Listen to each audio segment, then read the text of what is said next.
vamos a revisar de qué manera nosotros vamos a escoger nuestro vehículo de la prosperidad. Vas a constituir tu empresa. Entonces, nosotros al revisar justamente la constitución de nuestra empresa, debemos tomar ciertos conceptos básicos. En el transcurso del día, varios me decían, Enrique, por fin voy a constituir mi empresa. Enrique, yo siempre pensaba que tener una sociedad anónima era de los grandes, pero tú me has convencido de que tener mi sociedad anónima. Y me decía, Enrique, ¿cuánto de capital necesitaré para tener una sociedad anónima? Fíjense, yo lo comparto. Fíjense en esta noche maravillosa de que cuando tú vas a crear un negocio, vas a constituir una persona jurídica, tú ni siquiera necesitas un sol para constituir, porque tú puedes hacer aporte de bienes, aportar tu escritorio, tu laptop, tu computadora, tu calculadora, todo el mobiliario que tienes, haces una declaración jurada y lo pones como aporte de capital. ¿Te das cuenta entonces de que tú puedes crear dinero sin dinero? ¿Te das cuenta? Porque en el tiempo debemos, conforme vamos creciendo, vamos dividiendo el negocio. ¿Para qué? Para luego con cada negocio hacer las estrategias tributarias que hoy estamos aprendiendo y hoy vamos a agregarle más estrategias para seguir viendo la magia de los impuestos, para que los impuestos jueguen a nuestro favor. La manera de ser millonarios es que yo tenga un vehículo de la prosperidad, y el vehículo de la prosperidad es una empresa, una sociedad anónima, por ejemplo. Vamos a revisar cuáles son los pasos fundamentales que yo debo tomar en cuenta como emprendedor para romperla con todo cuando creo mi negocio. Y este entrenamiento es tanto para aquellos que ya tienen un emprendimiento y para aquellos, como muchos de ustedes que están aquí, han venido justo para cómo emprender, cómo convertirse en ganador. Y en ambos lados funciona la estrategia, ¿no es cierto? Hay 8 pasos. El primer paso, digamos el paso más grande, es cuando tú descubres la magia de tener un vehículo, una sociedad anónima. Es cierto que muchos, por desconocimiento, estaban trabajando a nombre personal.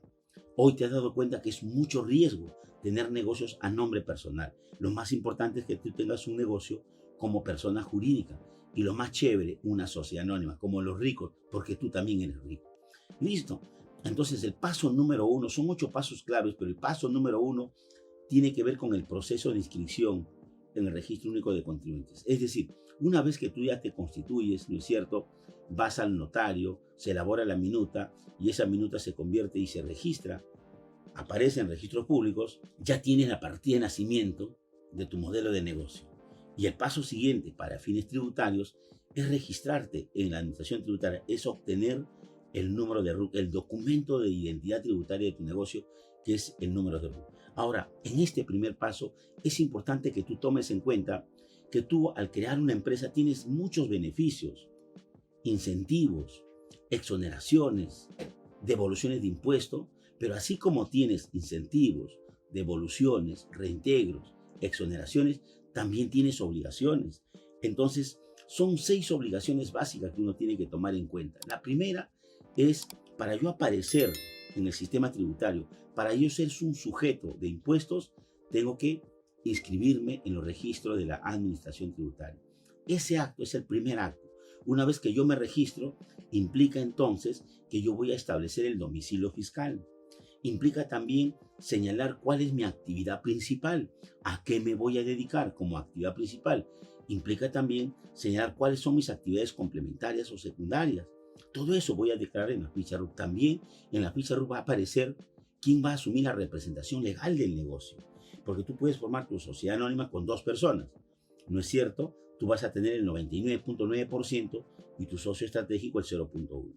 Pero luego tienes que designar quién va a asumir la representación de la sociedad, el gerente de la empresa, porque él va a ser el gestor del negocio. Recuerda que la persona jurídica, la sociedad anónima, es una ficción jurídica, donde se le da a ese ente las mismas características de un ser humano, de una persona natural. Nace, crece y se desarrolla.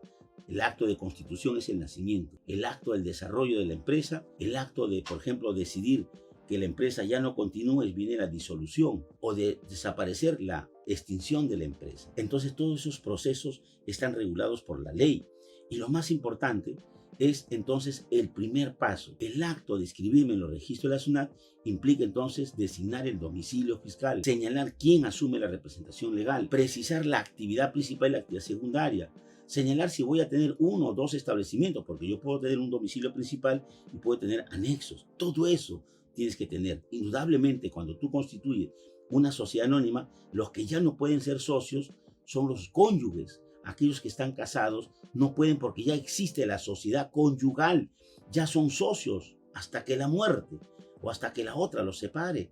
Pero en el caso de las personas jurídicas, toma en cuenta entonces que los cónyuges no pueden ser accionistas, ¿correcto? De una misma empresa. El segundo paso tiene que ver, por ejemplo, con la autorización de la emisión de comprobante de pago. Dependiendo del régimen, tú vas a estar autorizado a emitir comprobante de pago. Y eso es importante. Entonces, nacen todas las obligaciones relativas a la emisión de comprobante de pago. Los comprobantes de pago se emiten de manera electrónica. Todavía la posibilidad de hacerlo de manera manual, pero en el tiempo todo va a ser electrónico. El segundo paso, que tiene que ver con el registro en el RUC, tiene que ver con la emisión de comprobante de pago. Luego que ya emites los comprobantes, la ley va a establecer las características de ese documento, qué información debe ir impresa, qué información que no necesariamente va impresa es obligatoria, el RUC del comprador, el domicilio fiscal, la unidad del producto, el valor unitario, el precio total, toda esa información se requiere en la emisión del comprobante de pago. Una vez que se emiten los comprobantes de pago, estos deben ser registrados en los libros de contabilidad. Fíjate esa lógica tan sencilla. Me registro, me quedo autorizado a emitir comprobante de pago, emito, esto lo registro en el registro de las ventas, en el registro de las compras, en el libro diario. Las operaciones del negocio se van registrando, vas construyendo la información financiera de tu negocio. Y entonces ya tienes, me registro, emito, ¿no es cierto? Fíjate, te registras. Primero sacas tu RUC, luego pides tu autorización de impresión de comprobante, luego emites el comprobante, luego eso lo registras. ¿Dónde? En los libros de contabilidad.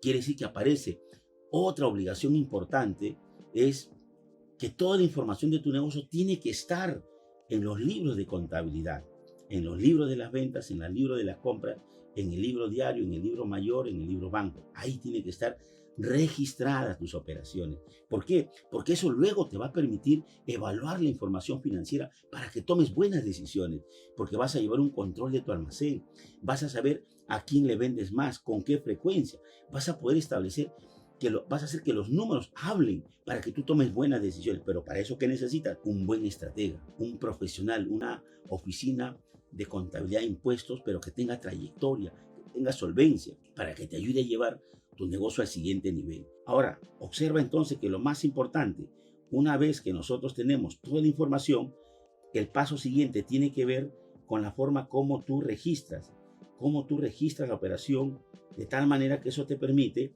estar en primer nivel, en el nivel más correspondiente. Y cuando tú registras, tienes que declarar, presentar la declaración de impuestos. Esa declaración te va a ayudar. Luego vendrá el paso de la presentación de las declaraciones de impuestos y luego vendrá el paso de que eso sea sujeto de una revisión.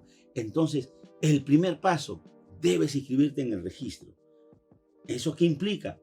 Eso es muy importante porque a partir de aquí tú eres sujeto de todos los beneficios que la ley juega a tu favor y te va a permitir identificarte ante cualquier entidad del Estado en la que tú vas a consignar no solamente el domicilio fiscal, la actividad económica, el gerente, sino también cuántos establecimientos tienes a disposición. Aquí es muy importante porque ya se establece el vínculo.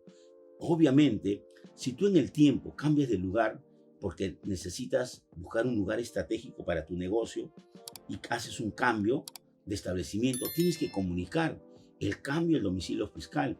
Te das cuenta entonces que tienes una serie de tareas que tú tienes que hacer para no cometer ninguna infracción. Y la obtención del número de RUC es muy sencillo. En el caso de la persona jurídica, recuerda que el acto primero que tienes que hacer es constituir la empresa, acercarte al notario, darle las indicaciones para que haga todo el proceso de constitución y luego aparezca en registro público. Y con ese documento inicias la apertura, ¿no es cierto?, de tu negocio. Y el segundo paso, súper chévere, que tú tienes que conocer muy bien, es definir tu domicilio fiscal. ¿Qué es el domicilio fiscal? Y eso hay que tomarle mucho en cuenta. Muchas veces el emprendedor, cuando pone un negocio, pone cualquier lugar. Voy a poner la casa de mi suegra. Otros todavía son atrevidos y ponen la casa de su ex. No hagas eso, Antonio. Lo que tú tienes que hacer es definir en qué lugar tú vas a poder atender o recepcionar los documentos. Entonces, no cometan el error de poner cualquier lugar. Tiene que ser donde tú tengas el control. Recuerda que periódicamente la administración tributaria se va a comunicar contigo. Te va a enviar comunicaciones, recordatorios, esquelas para que tú no cometas infracciones. Pero a veces, ¿qué sucede? Que no te enteras de nada. Uno, porque no abres tu correo electrónico, tu buzón electrónico, u otro, porque has puesto como domicilio donde tú no estás. Eso no funciona.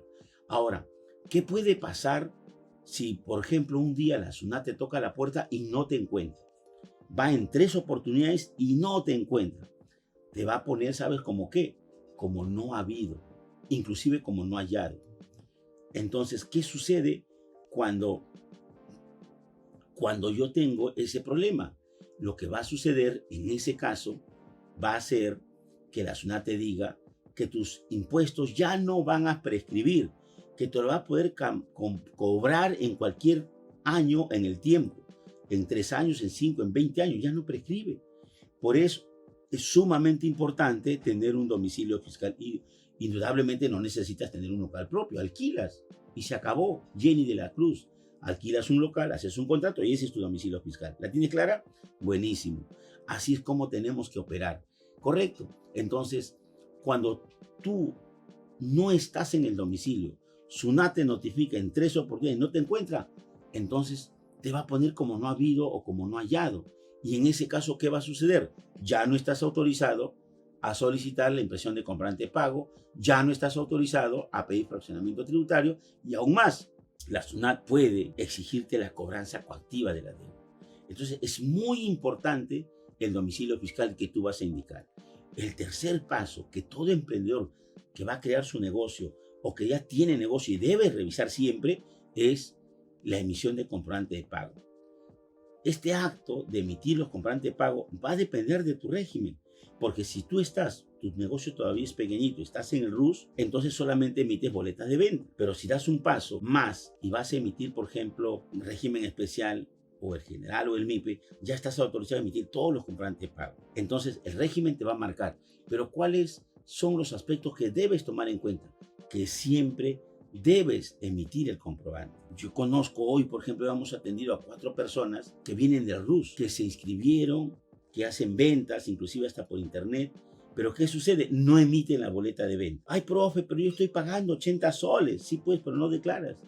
O sea, cuando tú no emites el comprobante de pago, tú no estás reflejando el ingreso. El acto que tú pagues los 50 soles no te libera de tu obligación. Tú tienes que aprender la magia de hacer finanzas. Y la magia empieza cuando tú reflejas los ingresos. Tú tienes que emitir el comprobante de pago, porque eso va a reflejar tus ingresos y te va a convertir en un historial financiero. El paso número 4, importantísimo, tiene que ver entonces justamente con la impresión y con la emisión por los bienes y por los servicios, porque es la manera como vas a reflejar el flujo de tus ingresos. Y el paso número 5 es poderoso. ¿Por qué? Porque cuando tú trasladas mercadería de un punto a otro o vas a entregar la mercadería puesta en el almacén de tu cliente, tú tienes que tener también la guía de revisión. El paso número 6 es el más importante, pero que es descuidado por la mayoría de emprendedores. La mayoría que va al Valle de la Muerte es porque descuidan la información financiera del negocio. No tomas en cuenta qué libros debes llevar, no revisas periódicamente si tus libros están actualizados, no sabes qué libros te corresponden a tu... Eso pertenece a la historia. Hoy, en este entrenamiento, tú tienes que tomar protagonismo, tú tienes que darte cuenta que la información de tu financiera, de tu negocio es supremamente poderoso. Y para eso, ¿qué tienes que tener? Tú tienes que tener, ojo, un buen asesor, una organización de contabilidad que te ayude a emprender mejor. ¿Me entendiste? Y ahí los libros que van a reflejar la historia financiera de tu negocio va a ser la herramienta más poderosa, no solamente para que tú emprendas mejor y tomes decisiones, sino que tienes que darle cumplimiento a lo que la ley te exige. Tú tienes que registrar las operaciones de las ventas, tú tienes que registrar las operaciones de la compra. tú tienes que llevar ordenadamente tus libros. Entonces los libros son diarios donde tú registras de manera orgánica, sistemática, las operaciones del negocio y te van a permitir tener un orden y tener información. Aquí está la clave del éxito de todo emprendedor, o aquí está la tumba de aquellos que no toman acción. Claro está que tú estás en otra dimensión y tú sí te vas a preocupar, ¿no es cierto?, por tus libros de contabilidad. ¿Por qué razón? Porque fíjate, como tú recuerdas, cada régimen tiene su propia estructura. Y como cada régimen tiene su propia estructura, eso va a dar lugar a que tú aprendas a llevar tus operaciones al primer nivel. Fíjate, ¿qué es lo que sucede ahí? Cuando tú estás, por ejemplo, en el régimen único simplificado, tú recuerdas que no estás obligado a llevar libros de contabilidad. ¿No es cierto? La ley tributaria te lo dice. Pero tú como emprendedor ordenado, tú que estás proyectando ser millonario, tú sí debes tener tu herramienta de control. Y la contabilidad es eso. En el nivel básico, la contabilidad te ayuda a llevar un control administrativo de tu negocio. Y ahí es buenísimo que tú implementes, por ejemplo, el control de tu mercadería, las entradas y las salidas, un control físico. Eso es importante. Ahora, pero cuando ya tú estás en el régimen especial, recuerdas tú que en ese régimen tú tienes que llevar como mínimo tu registro de las compras, tu registro de las ventas. ¿Qué más? Indudablemente que tienes que llevar también tu libro de planillas. Entonces, cuando estás en el régimen especial, yo te pregunto, ¿has revisado tu libro de contabilidad? ¿Está legalizado tu libro si es manual? ¿Las ventas que ahí se declaran cuadran con tu declaración de impuestos? Eso es lo que tienes que aprender a hacer desde hoy, campeón. Desde hoy, campeón. ¿Me entendieron? Número 2, ¿qué más? Luego están las empresas del régimen MIPE tributario. Las empresas del régimen MIPE tributario van a tener también la obligación de llevar su contabilidad, sus libros. Pero observa que los libros van a estar en función al régimen en que se encuentran. Si tú tienes, por ejemplo, ya tienes tu negocio en el MIPE tributario, ¿qué tienes que llevar? Mira, tómale nota, ojo, esta ayuda debe pasar directamente, ¿a dónde? A tu cuaderno de libertad financiera para que nunca te olvides. ¿Estás marcando? ¿Estás en modo acción? ¿Estás en la jugada? Buenísimo. Qué chévere que todos están en la jugada. Entonces, esta hojita de tu libro, la Biblia del Emprendedor Millonario, debe ir directamente a tu cuaderno de libertad financiera. ¿Por qué? Porque te das cuenta, ¿no es cierto?, en esta parte de los libros tributarios, estamos hablando de los libros que la ley tributaria te exige, tienes que llevar tu registro de las compras, tu registro de ventas y tu libro diario simplificado. Adicionalmente a ello, tu libro de las planillas. ¿Correcto? Indudablemente, en el caso de tu sociedad anónima, tú tienes que llevar, adicionalmente a los libros que registran las operaciones financieras del negocio, tienes que llevar tu libro de actas, tu libro de matrícula de acciones y tu libro de directorio. ¿Correcto? ¿Estás tomando nota? Buenísimo. Buenísimo, Francisco. Buenísimo, Jimmy. Buenísimo, Javier. Entonces, y si tus ventas, por ejemplo, comienzan a superar las 300 UIT hasta 500, en ese caso, tú le vas a tener que agregar el libro mayor. ¿Te das cuenta? Compras, ventas, el libro diario y además tu libro mayor. Y luego, si tú pasas más de 500 UIT a 1700, entonces tienes prácticamente que llevar contabilidad completa. ¿Correcto? Entonces, ¿qué tienes que aprender? Tienes que aprender, número 1, que dependiendo del régimen que te encuentres, debes llevar tus libros contables, Catherine. Catherine, toma nota, campeona. ¿Te das cuenta? Entonces, si estás en el régimen MIPE tributario, en razón de tus ingresos, de cuántos los ingresos que has obtenido en el año anterior, por ejemplo, tú dices, yo quiero saber qué libros contables debo llevar en el año 2023. ¿Qué tienes que hacer? Mirar el año 2022. Ves el cierre del 22, tú dices, ¿cuánto vendí? ¿Cuánto tengo de ingresos? ¿Correcto? Muy bien. Entonces, en función a los ingresos que tienes el año anterior, vas a llevar tus libros en el presente. ¿Correcto? Ahí está. Así funciona. Entonces, si estás en el MIPE tributario, tú dices 300. Fíjate, ahí yo te he puesto los valores en la UIT, como tú recuerdas, y hoy lo vas a saber para siempre, es que cada año se actualiza el valor de la UIT. Hoy estamos con 4.950, casi 5. Entonces simplemente tú pones 300 por los 4.490, ¿no es cierto? 950 y ya tienes el monto actualizado. Entonces, si tú estás en ese rango, quiere decir que debes llevar, Catherine, si tú tienes tu negocio en el MIPE tributario, entonces debes llevar tu registro de compras, tu registro de ventas, tu libro de diario simplificado y tu libro de planilla. Recuerden que a todos los libros siempre tienes que agregarle tu libro de planilla. Si no, como tu empresa es fantasma, trabajas sin trabajadores, nadie te lo va a creer. Tú tienes que implementar, ¿no es cierto?, tu negocio con tus libros. Y en el caso que tu negocio esté en el régimen general, entonces en el régimen general, de la misma manera, en función al rango de ingresos, vas a tener que implementar tu contabilidad. ¿Correcto? Ojo, dice Enrique, estoy en régimen especial, persona natural sin negocio. No, si estás en el régimen especial, ojo, es persona natural con negocio, Antonio. Chequea bien, hijo mío, ¿correcto? Entonces, si tú estás en el régimen especial, es persona natural con negocio. Y tú puedes alquilar bienes muebles, dice, a una empresa SAC.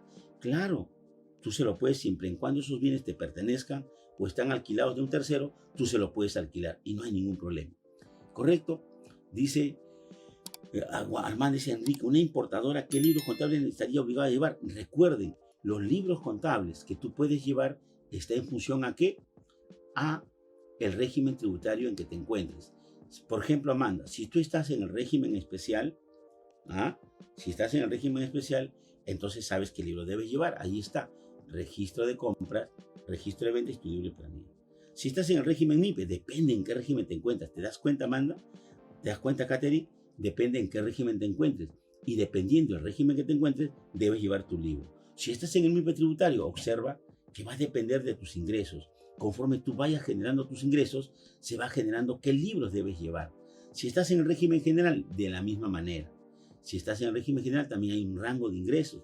Conforme tengas tus ingresos del año anterior, tú debes llevar tus libros contables. Indudablemente que en esta tarea tú debes hacer el controller, el supervisor, porque tiene que encargarse de esta tarea operativa, registro, empastado, es el contador de tu compañía. Por eso que tienes que buscar un profesional, una organización de solvencia, de prestigio. Tú tienes que verificar que sea un profesional de la contabilidad. No puedes dar tu negocio a cualquiera. No cometas el error. La mayoría de emprendedores, ¿qué hacen? Dicen, oye, ¿conoces un contador? Y dicen, ese es. Y tú vas y lo tomas por 50 lucas. ¿Cómo tú puedes creer que alguien te va a cobrar 50 lucas? Te vas a ir al valle de la muerte. Número uno, porque ese no es profesional. Y número dos, porque no la conoce. El acto que llene un PDT no significa. No, un profesional de la contabilidad es una persona con alto conocimiento, que viene a la universidad, que tiene experiencia. ¿Me entiendes? Y obviamente tienes que invertir bien, tienes que pagar bien. Pero no cometas el error de tú querer hacer la contabilidad. Entonces, el paso número 8 es chéverísimo. Dice la bancarización de las operaciones. Ojo, dice Antonio, una persona natural sin negocio puede alquilar sus bienes muebles a una SAC. Claro que sí, campeón. Eso lo aprendiste ayer, hoy lo reafirmas. Correcto. Si tú eres una persona y tienes propiedades a tu nombre, equipos, máquinas, tú le puedes alquilar una SAC. ¿La tienes clara, Antonio? Ahora sí. ¿Estás contento? ¿Estás en la jugada? Ahora sí. Muy bien. Quiero que estés en la jugada, Antonio. Muy bien. Excelente. Fíjense. Séptimo paso, o el paso número 7, tiene que ver con la bancarización de las operaciones. Mira, estamos haciendo los pasos básicos que tú tienes que dominar, supervisar y controlar. El paso número 7 dice bancarización de las operaciones. Mira, en simple, ¿qué significa esto? Simplemente es que las operaciones y negocios deben pasar por el banco. Cuando tú vas a pagar obligaciones, cuando tú vas a pagar la planilla, cuando tú vas a pagar a los proveedores, normalmente debes bancarizar, debes hacer una transferencia de bancos, debes hacer un depósito en cuenta o debes girar un cheque no negociable. Eso se llama bancarizar la operación. Recuerda que hasta abril nosotros teníamos ¿no es cierto? Hasta marzo fue, ¿no? Hasta marzo, hasta el 30 de marzo, 31 de marzo del año 2022, el monto era 3.500 soles y en dólares era $1.000. Luego, a partir de abril del 2022, se cambia el límite. Ahora es 2.000 soles y $500. Quiere decir que cuando tú vas a pagar una factura de 2.000 soles o de $500, necesariamente debes utilizar el banco. O debes hacer un depósito en cuenta, o puedes hacer una transferencia bancaria, o puedes girar un cheque no negociable, de tal manera que cumplas con la norma. ¿Por qué? ¿Por qué debes hacer eso? Porque eso le va a dar transparencia a la operación y va a permitirte que el IGB que aparece en ese comprobante, tú lo puedas usar como crédito fiscal. ¿Correcto? De la misma manera, tú puedas utilizar el gasto de ese negocio. Y el paso número 8 es bien chévere, que tiene que ver que una vez que tú te has registrado y has pedido autorización de impresión, has emitido comprobante, lo has registrado, ahora ¿qué viene? Declararlo. Mira que hay una lógica bien simple pero bien poderosa que tú tienes que dominar hasta hoy. Eso es lo mínimo que debes conocer, que periódicamente, mensualmente, debes presentar tu declaración de impuestos y al cierre del año tu declaración anual. Indudablemente que esto va a depender del régimen, pero eso es lo más poderoso que tienes que hacer. ¿Para qué? Para efecto de que tú declares las operaciones que estás haciendo mes a mes. ¿Correcto? Entonces, en este punto es súper importante que dependiendo del régimen tengas que presentar. Ahora, aquí hace una reflexión. Aun cuando no tengas ventas, aun cuando no tengas compras, aun cuando no tengas operaciones en el mes, tú debes cumplir con presentar tu declaración de impuestos. Por eso qué importante es que tú tengas un buen consejero, un buen mentor de impuestos y finanzas y de negocios que te ayude a presentar oportunamente tus declaraciones de impuestos. Recuerda que hay un cronograma, o sea, no lo vas a presentar cualquier día. Para eso tienes tú un cronograma de vencimientos y sobre esa base, mes a mes, presentas tus declaraciones de impuestos. En resumen, esta hojita de trabajo debe ir a tu cuaderno de libertad financiera. Observa los 8 pasos. Número 1, debes tomar en cuenta todos los elementos vinculados al acto de inscribirse en el registro único del contribuyente. El domicilio fiscal, el representante legal, los accionistas, los establecimientos, todo ello. Número 2, el domicilio fiscal. Es muy importante que tú señales un domicilio en el que tú tengas control de la documentación que lleva. Número 3, la impresión de los comprobantes y luego la emisión de comprobantes para reflejar las operaciones del negocio. Es importantísimo que tú reflejes las operaciones del negocio. ¿Qué más? Obviamente, cuando tú trasladas mercadería de un punto a otro, tú necesitas demostrar ese traslado a través de la guía de revisión. Y algo que he venido señalándote, la importancia de llevar tus libros de contabilidad. Tu equipo de contabilidad tiene que apoyarte, tiene que respaldarte en buenos profesionales para que tú le des cumplimiento a los libros y registros que van a reflejar la información financiera de tu negocio. Luego tienes que bancarizar las operaciones. Todas las operaciones tienen que pasar por el sistema financiero. Y finalmente debes presentar la declaración del impuesto. Entonces, si ya conoces, ¿no es cierto? Si ya conoces que tienes tú estos 8 pasos, algo importante que en esta parte debemos recordar son los 2 impuestos que nos van a acompañar siempre, hasta el fin de nuestros tiempos. ¿Te acuerdas? ¿Qué te dijo Benjamin Franklin? ¿Se acuerdan lo que dijo Benjamín? Dijo, en este mundo hay de 2 cosas de las que no te vas a librar. No te vas a librar de los impuestos, ni te vas a librar de la muerte. ¿Te das cuenta? Ahí viene un tema complicadísimo para todos nosotros, porque mucha gente no le toma atención, ¿correcto? Entonces, tienes que aprender a conocer. Vámonos entonces al impuesto a la renta. Ayer, en la sesión poderosa, aprendimos del impuesto a la renta las 5 categorías. Nos dimos cuenta que cuando hay una ganancia o un beneficio, va a estar sujeto a un impuesto a la renta, pero tienes la ventaja de hacer estrategias tributarias. Entonces, este impuesto va a afectar cuando tú tienes utilidades, cuando tú tienes ganancias. Y es muy sencillo. Tú tienes, por ejemplo, tienes ventas 100.000 y gastaste en alquileres y personal 80.000. ¿Cuánto es tu utilidad? 20.000. Entonces, sobre la base de los 20.000, vas a pagar tu impuesto a la renta. ¡Qué chévere! Eso es el impuesto a la renta. Todos mis ingresos menos todos mis gastos. Aquí es importante que tomes en cuenta la magia de los gastos. ¿No es cierto? Por ejemplo, si tú tienes 100.000 de ingresos y tus gastos son 99.000, tu utilidad es solamente 1.000. Pagarás impuestos solamente sobre los 1.000. ¿Te das cuenta? Ahora, ¿qué pasa si tú no reflejas tus gastos? Pagas todo por lo bajo, sin factura, sin comprobante. Ingresos, 100.000. Gasto, 0. Impuesto, ¿cuánto es la utilidad? 100.000. ¿Cuánto vas a pagar? El 30% de 100.000. ¿Cuánta gente se va al Valle de la Muerte? ¿Cuántos se van del Valle de la Muerte? ¿Correcto? Entonces, mucho cuidado. Ahora, ¿y cómo se calcula? ¿Quiénes están obligados a pagar el impuesto a la renta? Todas las empresas. Todos los negocios, a nombre de persona natural o a nombre de empresa, persona jurídica. ¿Quiénes? La sociedad anónima, la asociación, la EIRL, las personas naturales con negocio, la sociedad anónima, todos aquellos que hagan un negocio están sujetos al impuesto a la renta. Y como hace un momento hemos recordado, simplemente el impuesto es impuesto menos gastos.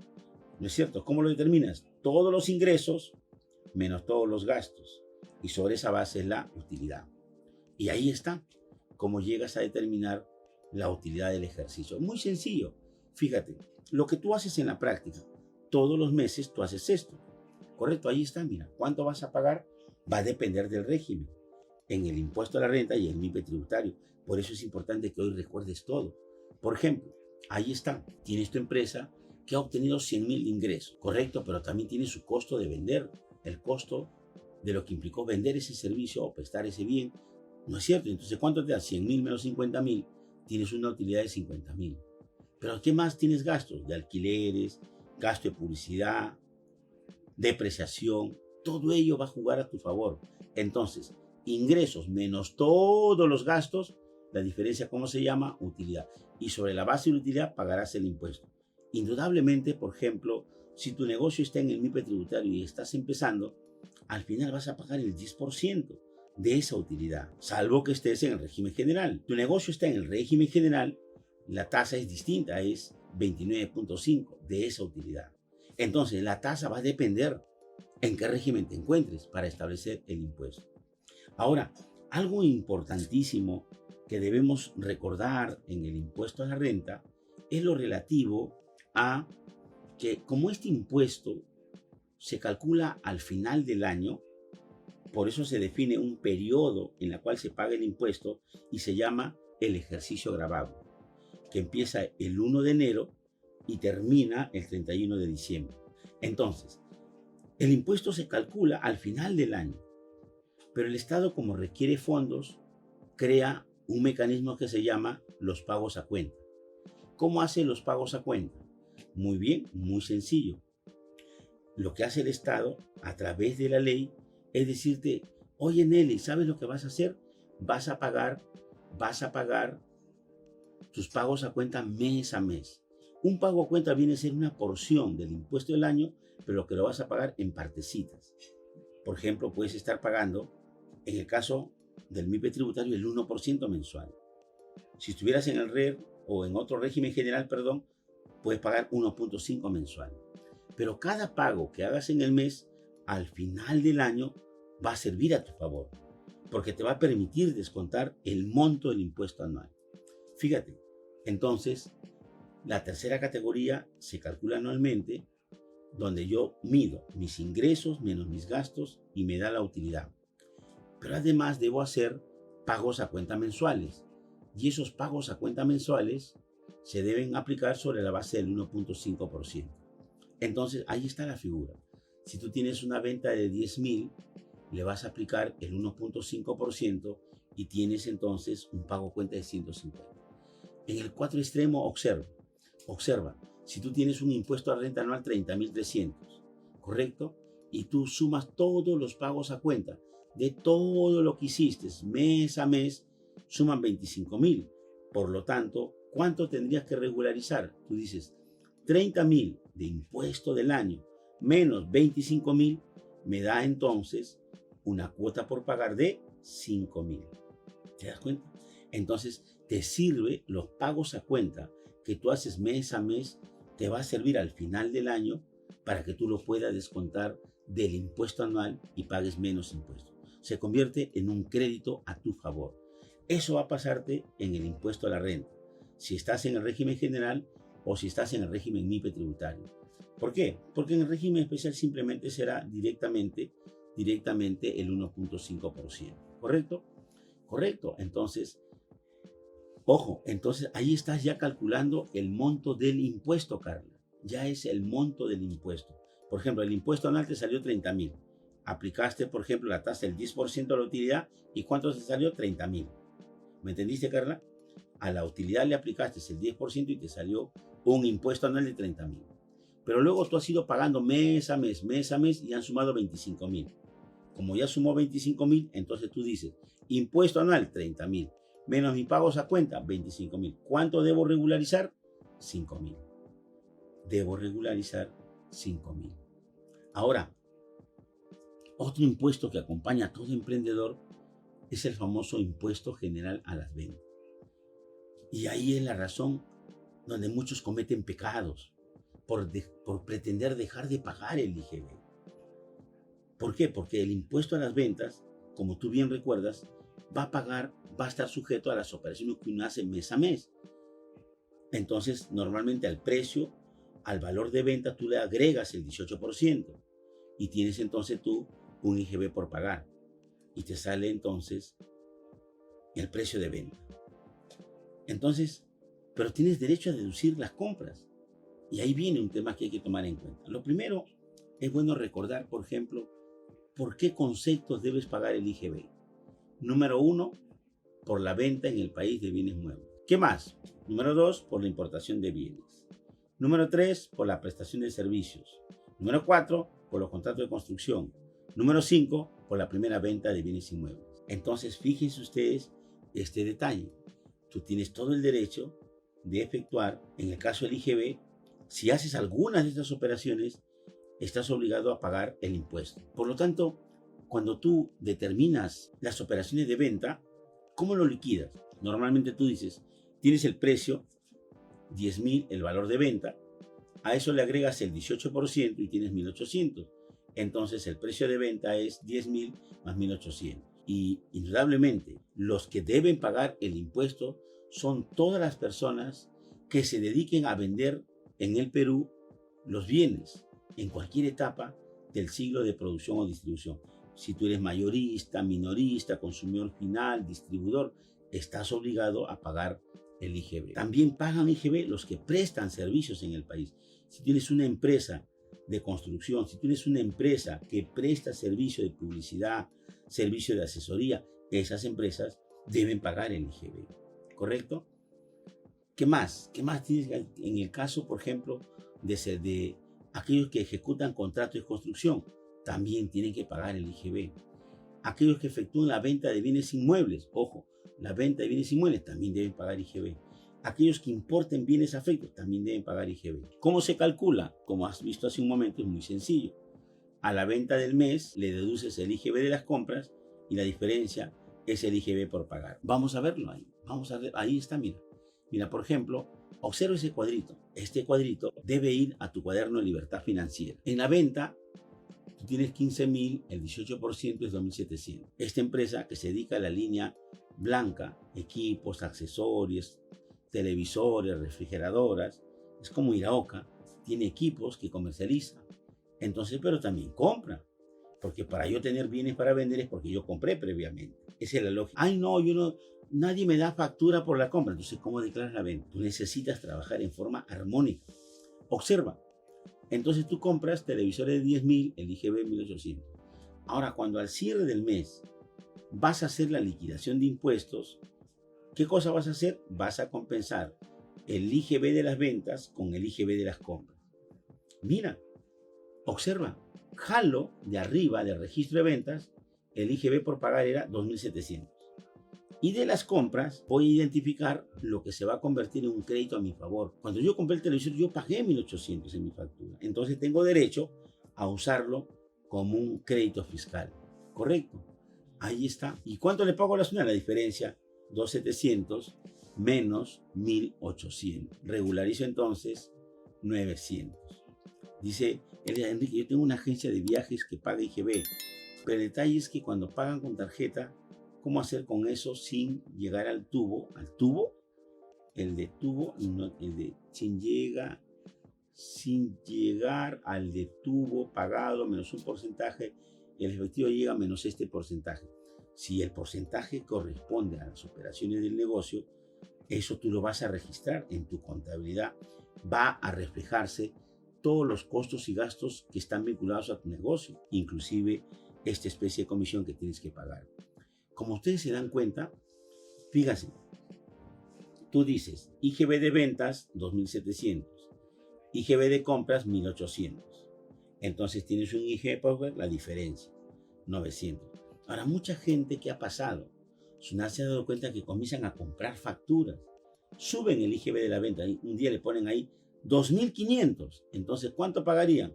2.700 menos 2.500, solamente 200 soles.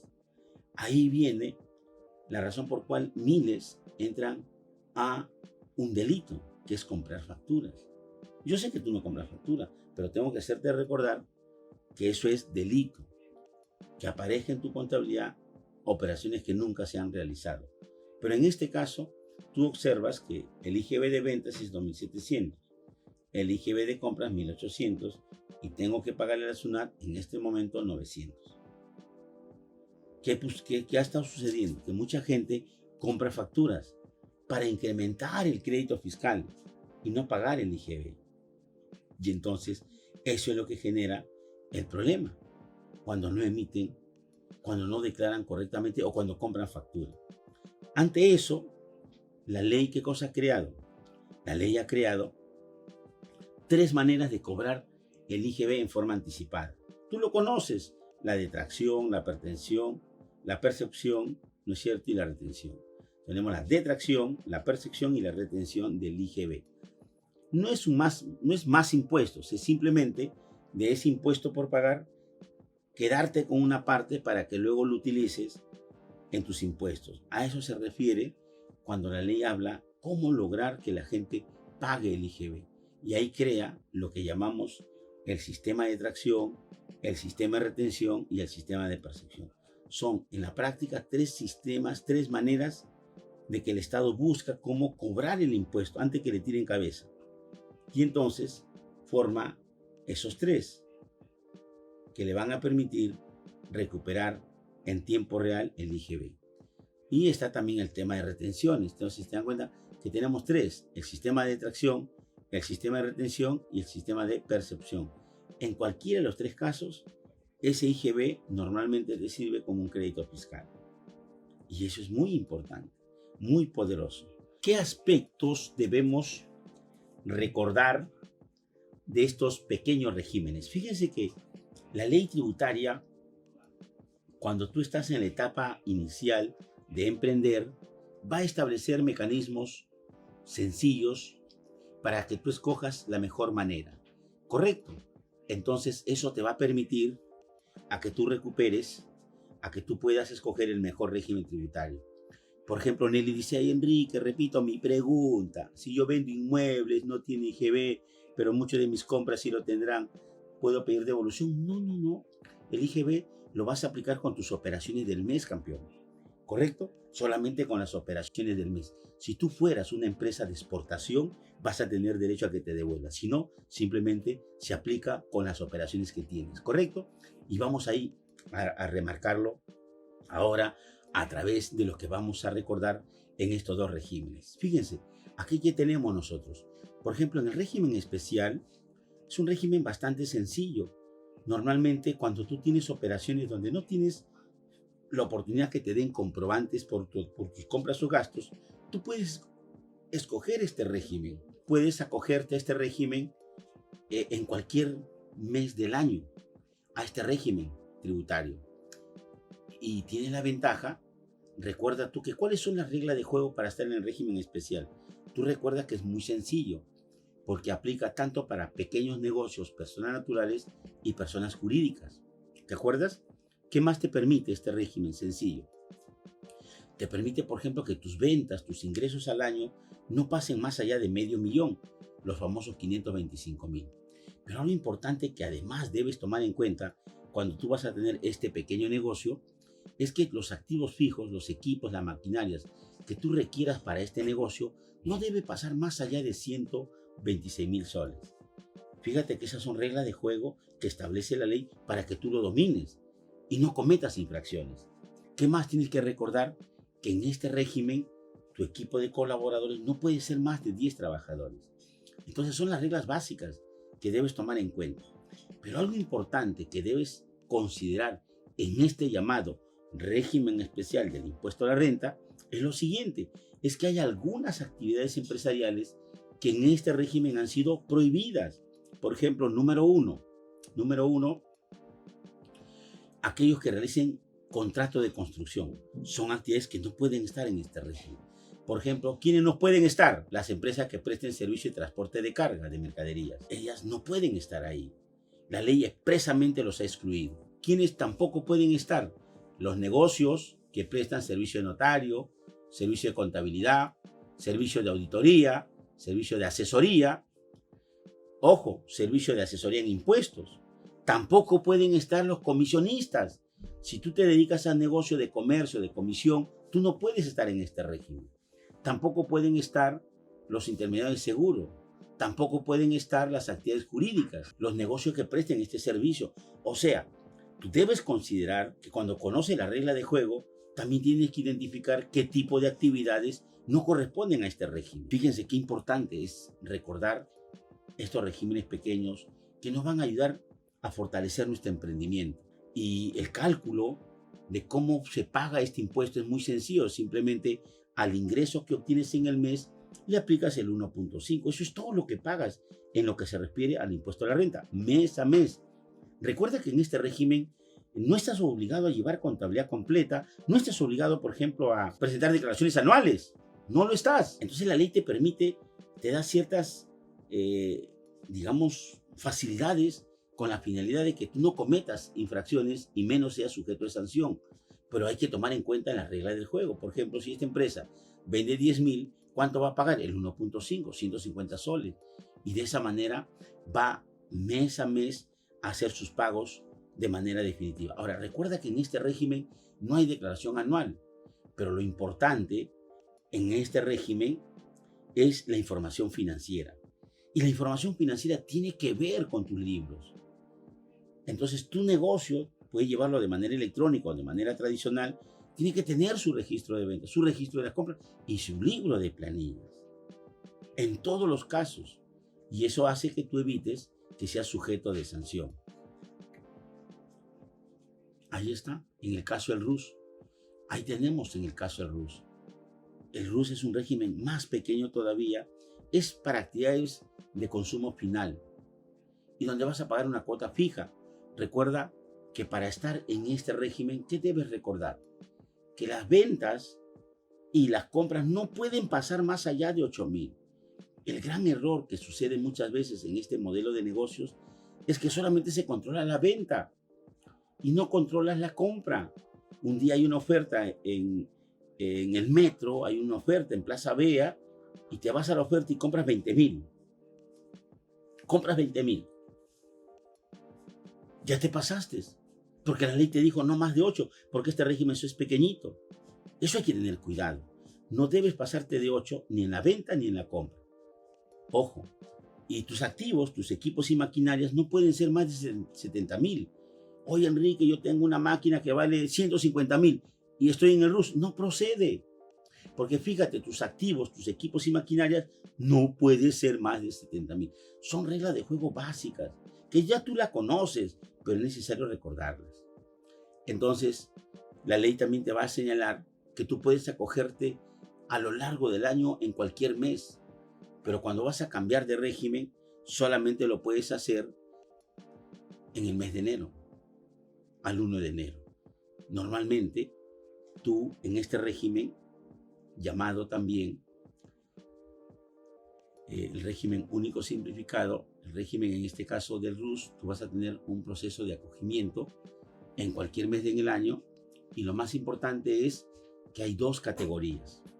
Si tú boleteas de 1 sol hasta 5.000, vas a pagar 20 lucas. Si tú vas a boletear de 5.000 1 sol hasta 8.000, vas a pagar 50 lucas. En este régimen, estás liberado de presentar declaraciones juradas, mensuales o anuales. Simplemente presentas tu recibo de pago y ese recibo de pago te va a permitir emitir. Alan dice, oye Enrique, si estoy en el RER, ¿puedo hacer facturas grabadas? Puedes hacer todo tipo de operación, Alan. Puedes tener operaciones que pagan impuesto y puedes tener operaciones que no pagan impuesto. ¿Me entendiste? Si tú te refieres a las operaciones de las ventas, porque tú puedes desarrollar operaciones que están sujetos al IGB, que pagan impuesto, y puedes hacer operaciones que no pagan impuesto, como una empresa de transporte. Una empresa de transporte, ¿no es cierto?, por la carga pagan IGB, emiten factura o boleto, y por el servicio de traslado de pasajeros están exonerados. ¿Te das cuenta, Alan? Puedes hacerlo. Entonces, tú vas a tener que tomar en cuenta en este régimen único simplificado que, si bien es cierto, la ley te dice que no debes llevar libros, tú puedes, por una razón de control, llevar tus libros. El RECAS te dice, oye Enrique, y en el caso del RUS, ¿qué tipo de comprobante se emite? Recuerda que únicamente en el RUS vas a emitir las boletas de venta. ¿Correcto? Únicamente tus boletas de venta. Ahora, recuerda siempre que todo emprendedor tiene que ponerle punche, tiene que ponerle interés, tiene que dedicarse a supervisar y controlar, ¿qué cosa? Los libros contables y los libros societarios. Como tú ya has aprendido que el modelo de negocio que debes tener es una sociedad anónima, las empresas, las personas jurídicas, no solamente están autorizadas, obligadas por la ley a llevar los libros de compras, de ventas, de libros diarios, sino que además tienen que llevar, ¿qué cosa? Sus libros de planillas. Pero adicionalmente a ello, tienen que llevar los libros societarios.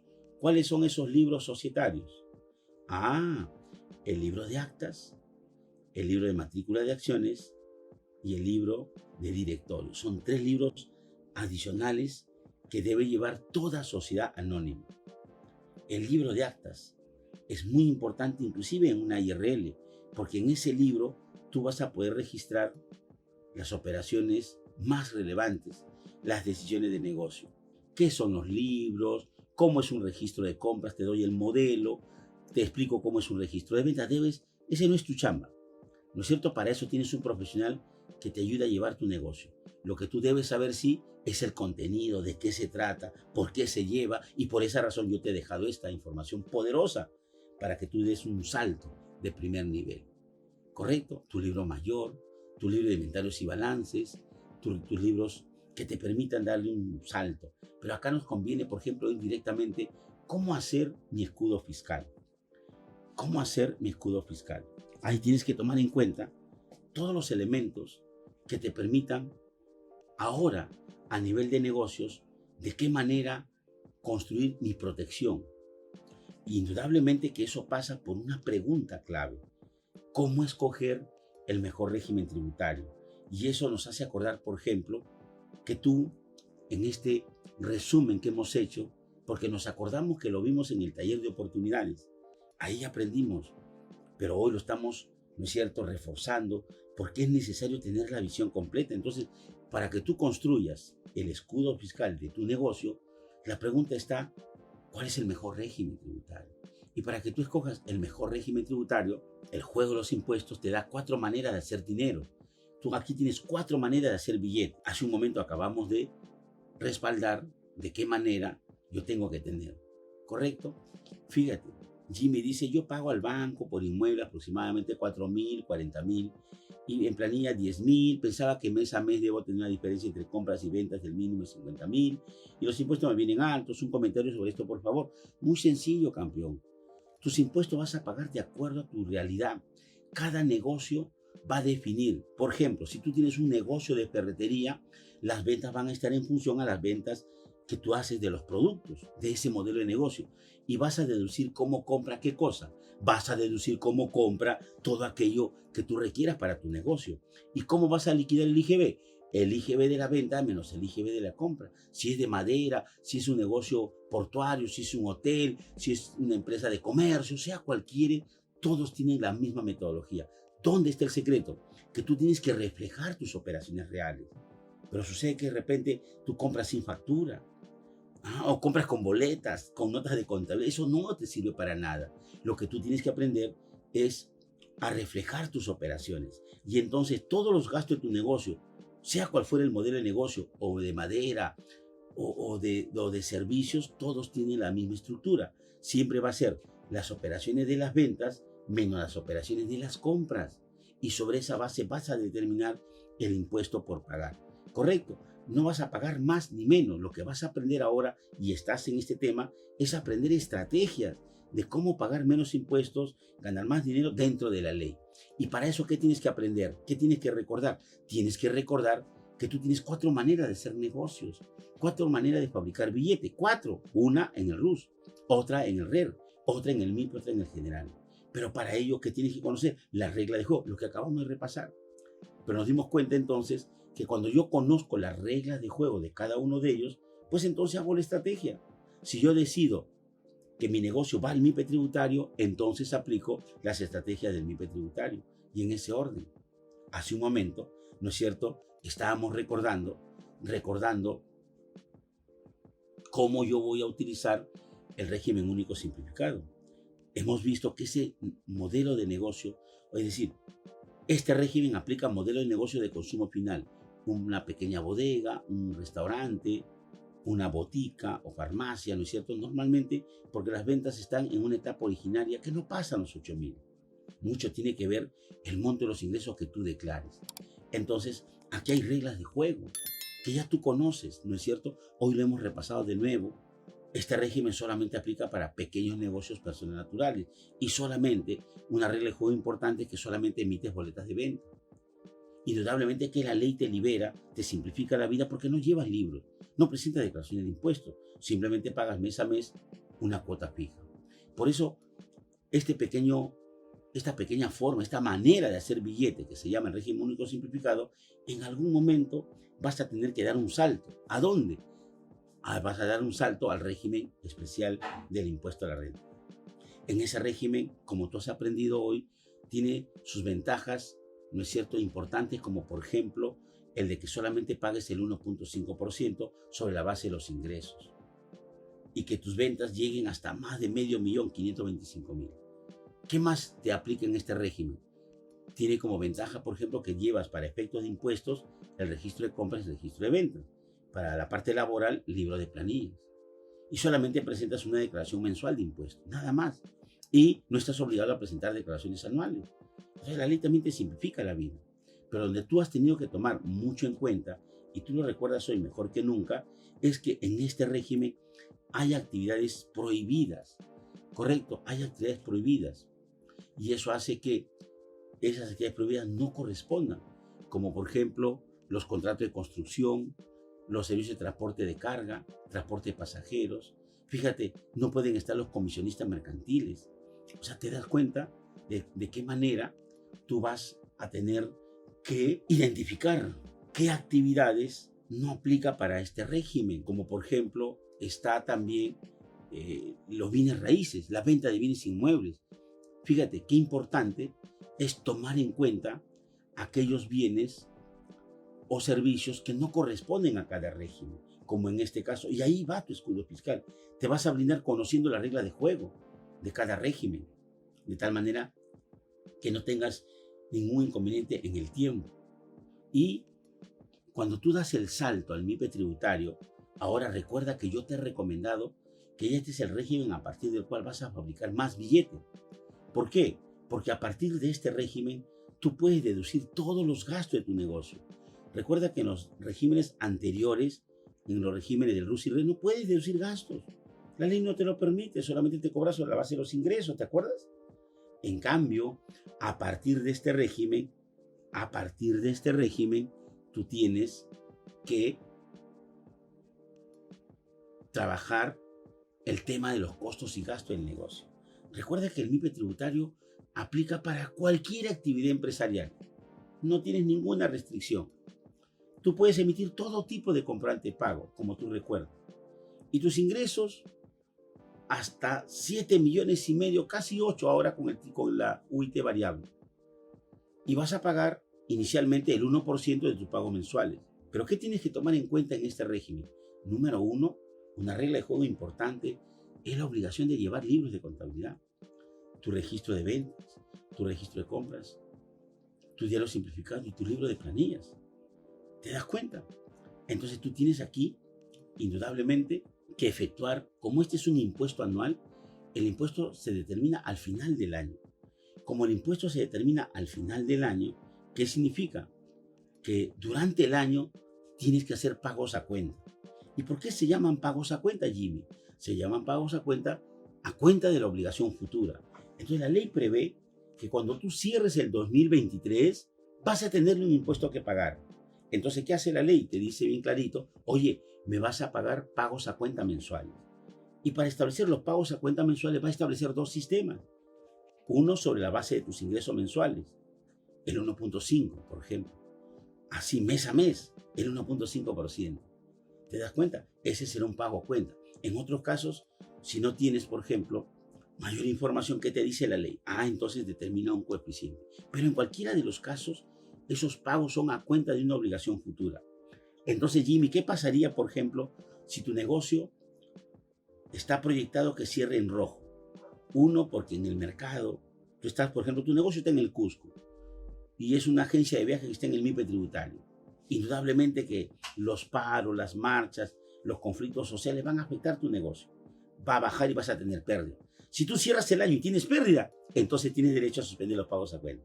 ¿Por qué? Porque no tendría sentido. ¿Para qué vas a hacer pagos a cuenta si ya tú has cerrado al final en rojo? ¿Te das cuenta? Entonces, eso se llama suspender los pagos a cuenta.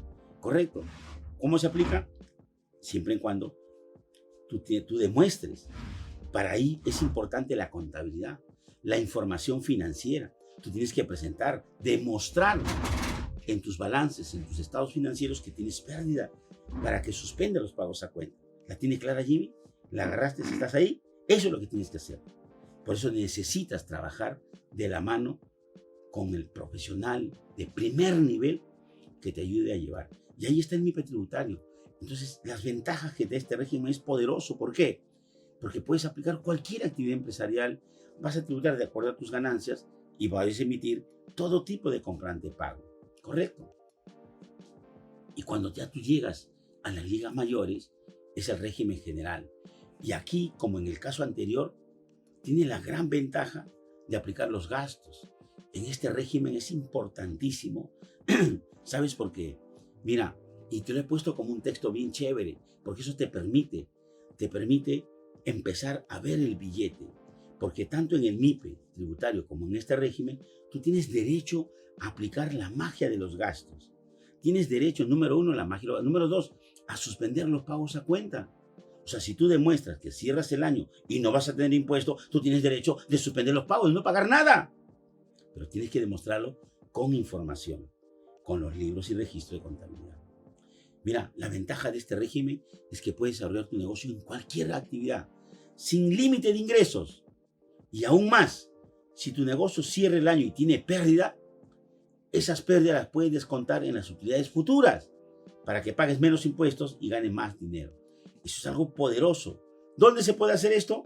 En el MIPE tributario y en el régimen general. Si tú tienes tu negocio en el MIPE tributario y en el régimen general y tu negocio cierra en rojo, tú tienes derecho a esa pérdida, utiliza esa pérdida tributaria a utilizarlo en el periodo siguiente para descontarlo y pagar menos impuestos. Mucha gente tiene una experiencia negativa con la SUNAT. La gente en su mente lo equipara con un pitbull. ¿Qué es un pitbull? ¿Cómo es un pitbull no domesticado? Un pitbull no domesticado es sanguinario, te ataca brutalmente, te chupa la sangre. Inclusive mucha gente ha perdido la vida ante ese ataque brutal. ¿Y acaso no te sientes tú así cuando la SUNAT te embarga tus bienes, te quita tu dinerito? Mucha gente ha perdido su hogar, mucha gente ha perdido la casa de sus sueños ante un accionar implacable de la SUNAT. ¿Por qué suceden estas cosas?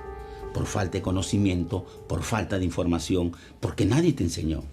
Soy Enrique Saavedra, experto en impuestos, catedrático universitario, con más de 35 años entrenando a los emprendedores como tú.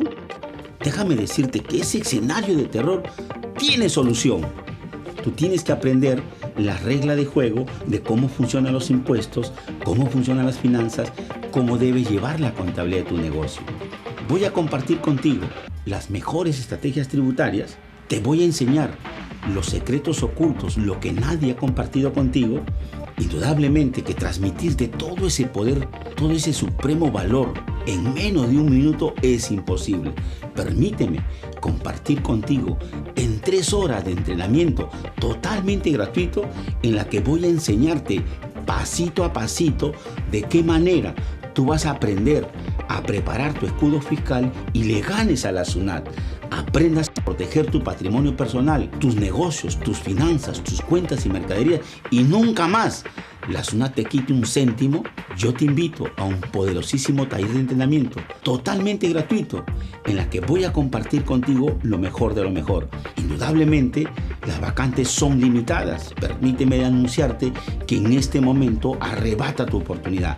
Dale clic al enlace que aparece aquí abajo y participa en este taller totalmente gratuito, en la que voy a resolver todas las preguntas que tú me plantees, pero lo más importante, te voy a dar la solución a ese tema que tanto te agobia a lo largo de estos años. Así que vamos, dale clic al enlace que aparece aquí abajo, ingresa al poder de la información. Espero verte ahí, dale con todo.